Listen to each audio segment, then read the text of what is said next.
Land for job के मामले में लालू यादव की मुश्किलें कम होने का नाम नहीं ले रही है और अब तो राष्ट्रपति के द्वारा भी मंजूरी मिल गया है कि भाई साहब एफआईआर चलाया जाएगा। आज इसके ऊपर सुनवाई है और ये मामला जो है वो और ज्यादा सिकंजा कसता हुआ दिखाई दे रहा है, जो ना सिर्फ लालू यादव के लिए बल्कि तेजस्वी यादव, मिसा भारती और तमाम लालू परिवार के लिए मुश्किल का सबब बन सकता है। पूरी जानकारी आपको बताएंगे कि आखिरकार किस तरीके से लालू प्रसाद यादव पे ये मामला जो है वो निर्धारित किया गया और आगे मामले में और क्या-क्या कुछ हो सकता है, सब कुछ आपको विस्तार पूर्वक बताएंगे। लेकिन उससे पहले मेरा परिचय जान लीजिए। मेरा नाम है रजत और आप जनता जंक्शन देख रहे हैं। लालू प्रसाद यादव पे साल 2008 से ही लैंड फॉर जॉब का मुकदमा जो है वो चल रहा है और इसको लेके कई बार उनको ईडी जो है वो पूछताछ के लिए बुला ली है। दरअसल 2008 में जो है वो सीबीआई एक एक एक तरीके से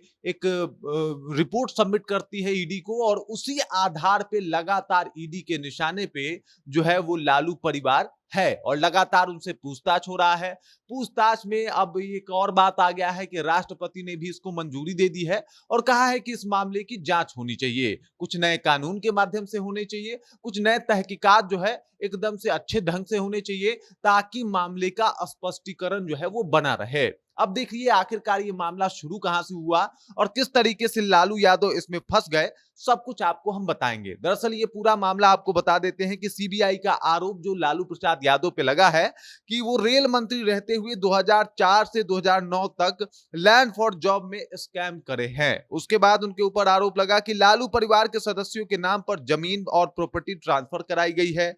उसके बाद ये नौकरियां मुंबई, जबलपुर, कोलकाता, जयपुर और हाजीपुर जोन में दी गई है। मतलब जमीन लेके सस्ते दामों में जमीन लिया गया, फिर उस परिवार के लोगों को नौकरी दी गई और किस किस जोन में दी गई इसका भी डिटेल्स जो है वो सीबीआई सबमिट किया हुआ है। इसके बाद की अगर बात कही जाए तो लालू के परिवार ने बिहार में जो है 1 लाख स्क्वायर फीट से ज्यादा जमीन महज 26 लाख रुपए में हासिल कर ली और उस समय के सर्कल रेट के अनुसार जमीन की कीमत करीब 4.39 करोड़ रुपए थी। मतलब अगर उस जमीन की कीमत देखी जाए जो लालू प्रसाद यादव ने मात्र 26 लाख रुपए में हासिल की है, उसकी कीमत जो है कुल लगभग 4.5 लाख 5 लाख उस समय में भी थी। लेकिन लालू प्रसाद यादव ने सस्ते में ही उसको जो है वो हासिल कर लिया। लैंड ट्रांसफर के ज्यादातर केस में जमीन मालिक को कैश में भुगतान भी किया गया और ये सब कुछ हुआ लालू प्रसाद यादव के रिजम में। जिस वक्त राबड़ी देवी जो है वो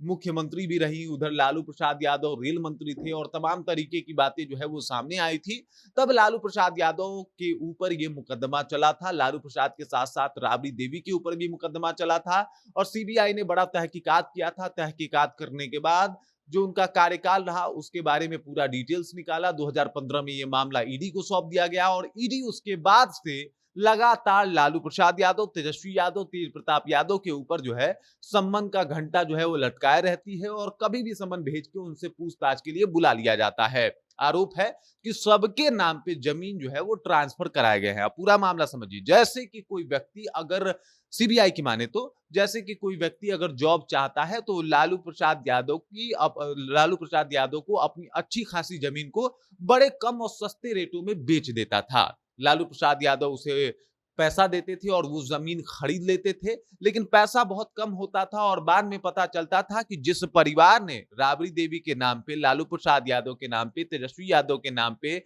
इनकी एक और बेटी है उनके नाम पे, मिसा के नाम पे अगर उसने जमीन ट्रांसफर किया है तो उसके घर में नौकरी आसानी से मिल गई है। एक एक नहीं, दो दो नौकरियां मिल गई है रेलवे में और इसी को आधार बना के जो है वो सीबीआई जांच करना शुरू करती है और पाती है कि यहाँ पे तो बहुत ज्यादा घोटाला हुआ है। ये लैंड फॉर जॉब का जो घोटाला है, किस तरीके से लालू प्रसाद यादव रेल मंत्री रहते हुए मुंबई, कोलकाता, हाजीपुर, जयपुर हर एक शहर में इस घोटाले को आसानी से करते हैं। कुछ दिल्ली की जमीनें भी इसमें शामिल है, कुछ पटना की जमीनें हैं, कुछ कोलकाता की है, कुछ जयपुर की है और इस तरीके से जो है कहीं ना कहीं पूरा परिवार इस मामले में फंस जाता है। जैसे कि कुछ जो जमीन ट्रांसफर हुए हैं वो तेजस्वी यादव के नाम पे हुए हैं, कुछ जमीन ट्रांसफर हुए हैं वो जो है वो मिसा भारती के नाम पे हुए हैं, तेज प्रताप यादव के ऊपर भी ये मामला गया हुआ था। उसके बाद इनकी एक और बेटी है, उनके नाम पे का भी बात जो है वो आया हुआ था।